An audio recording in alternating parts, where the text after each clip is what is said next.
میرا سوال ہے، ہم واقفین نو مربی بننے کے علاوہ کس طرح جماعت کی خدمت کر سکتے ہیں؟ اب ڈاکٹر بن کے بھی خدمت کر سکتے ہیں، اب انجینئر بن کے بھی خدمت کر سکتے ہیں، اب وکیل بن کے بھی خدمت کر سکتے ہیں، آپ ٹیچر بن کے بھی خدمت کر سکتے ہیں اور جو آپ کی دلچسپی ہے پڑھائی کی وہ کریں جو انسانیت کو فائدہ دینے والی ہو، ٹھیک ہے۔ اور اس میں بھی اگر جماعت ڈائریکٹلی اگر آپ کی خدمت نہیں بھی لیتی تو انڈائریکٹلی آپ جماعت کی خدمت کر سکتے ہیں، اپنے اپنے فیلڈ میں کام کرتے رہیں اور جہاں جہاں آپ ہیں وہاں جماعت کا پیغام پہنچائیں اور بتائیں کہ صحیح اسلام کی تعلیم کیا ہے، اللہ تعالیٰ ہم سے کیا چاہتا ہے، کس طرح ایک اچھے انسان کو رہنا چاہیے، کیوں ہمیں اللہ تعالیٰ کی عبادت کرنی چاہیے، اسلام کے صحیح حکم کیا ہیں،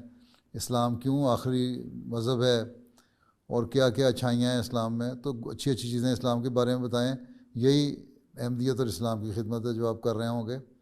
ٹھیک ہے۔ بعض براہ راست کریں گے، بعض انڈائریکٹلی کریں گے۔ پھر آپ حکومت کے اداروں میں دفتروں میں بھی آپ جا سکتے ہیں، بیوروکریسی میں بھی جا سکتے ہیں، وہاں بھی ایمانداری سے ملک اور قوم کی خدمت کر رہے ہیں تو وہ بھی جماعت کی خدمت ہے۔ وہاں بھی ہر ایک کو پتہ لگ جائے گا کہ یہ لڑکا، یہ انسان آنیسٹلی کام کرتا ہے اور بڑی محنت سے کام کرتا ہے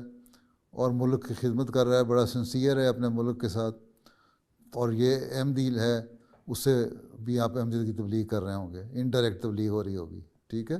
تو بہت سارے راستے خود ہی کھلتے چلے جاتے ہیں۔